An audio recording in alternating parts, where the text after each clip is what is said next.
ایسا کیسے ہو سکتا ہے کہ تم اللہ پہ ایمان لاؤ اور یہ جان ہی نہ پاؤ کہ وہ ایک انسان کی سوچ میں یا گمان میں نہیں سما سکتا؟ وہ تو بڑا وسیع ہے، وہ تو سب کچھ کر سکتا ہے۔ کس نے کہا کہ وہ نصیب نہیں بدل سکتا؟ کون کہتا ہے کہ وہ ہمیں ہماری چاہ نہیں دے سکتا؟ کون کہتا ہے کہ وہ ہمارا دل نہیں موڑ سکتا؟ جو یہ کہتا ہے وہ جھوٹ کہتا ہے، کیونکہ میرا اللہ ایک انسان کی سوچ جیسا تو نہیں ہو سکتا۔ وہ بھی ایسا انسان جس کو اس کی کسی ایک محرومی نے ہی اس مقام تک پہنچا دیا کہ وہ اللہ پہ توکل کھو بیٹھا، جو اللہ کو سمجھ ہی نہیں پایا۔ تو تم بھی اس کی باتوں سے ڈر کر اتنے سالوں کا رکھا ہوا یقین مٹی میں نہ ملا دینا۔ تمہیں لوگ بہت کچھ کہیں گے، تمہیں ہر شخص اپنے ایمان کے مطابق اللہ کا ایک الگ تصور دے گا، لیکن تمہیں اللہ کو ان لوگوں کے بنائے ہوئے امیج سے نہیں سوچنا، تمہیں اپنے یقین سے سوچنا ہے، اور تمہارا یقین یہی ہونا چاہیے کہ تمہارا اللہ ہر چیز پر قدرت رکھتا ہے۔ کون کیا کہتا ہے کیا نہیں، تمہیں یہ نہیں سوچنا، تمہیں یہ سوچنا ہے کہ تمہارا اللہ کیا کہتا ہے، اور تمہارا اللہ یہی کہتا ہے کہ مانگو مجھ سے، میں قبول کروں گا۔ بس یہاں آ کر ہر بحث ختم، ہر سوال ختم ہو جاتا ہے۔ اس نے کہہ دیا سو کہہ دیا، اور تم پہ فرض ہے وہ جو کہے چپ چاپ مان لیا جائے۔ قیامت میں ان دو جہانوں میں کچھ بھی بے مقصد نہیں ہے۔ وہ لوگ جن سے تمہیں تکلیف ملی ان کا ملنا بھی کسی وجہ سے تھا، اور وہ جن سے تمہیں خوشی ملی ان کے ملنے میں بھی اللہ کی مصلحت تھی۔ جب ہر چیز کے پیچھے کوئی نہ کوئی وجہ ہے تو پھر دعائیں بے وجہ کیسے ہو سکتی ہیں؟ اچھائی ہمیشہ اللہ کی طرف سے ہوتی ہے اور برائی ہمیشہ شیطان کی طرف سے۔ تو پھر سوچو وہ چیز بری کیسے ہو سکتی ہے جو تمہیں اللہ سے بات کرنے پر مجبور کر دیتی ہے؟ دعا تو بڑی پاکیزہ عبادت ہے۔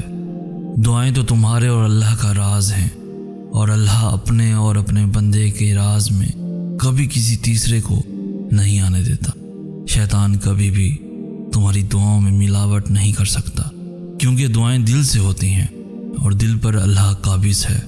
شیطان صرف دماغ تک پہنچ سکتا ہے، دل تک نہیں۔ اس لیے یقین رکھو کوئی اتفاق نہیں، یہ اللہ کی رضا ہے۔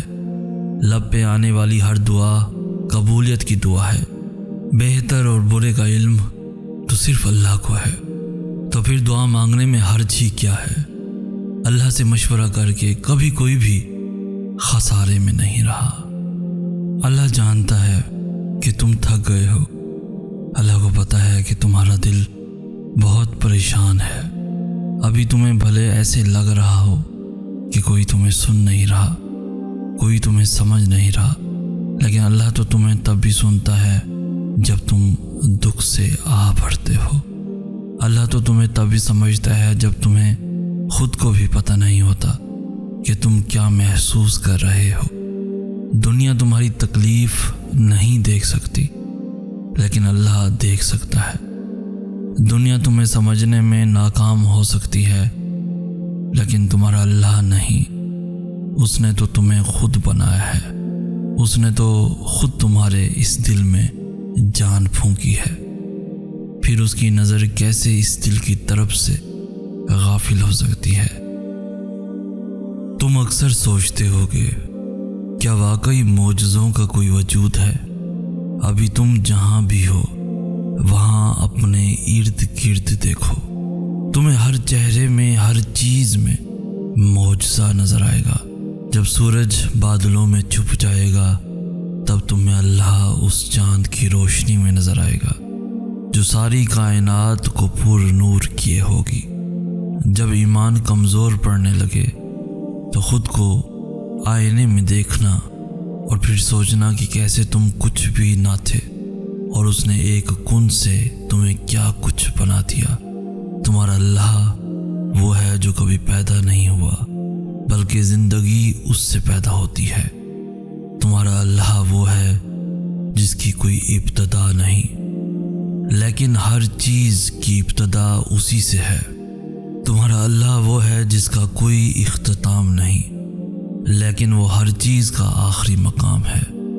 وہ خود میں ہی اتنی حیرت انگیز ذات ہے کہ عقل والے بھی اگر اسے سمجھنے بیٹھیں تو پاگل ہو جائیں۔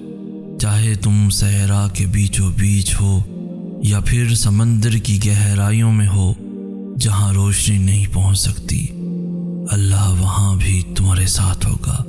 اس کی محبت کی روشنی وہاں بھی تم تک پہنچ جائے گی۔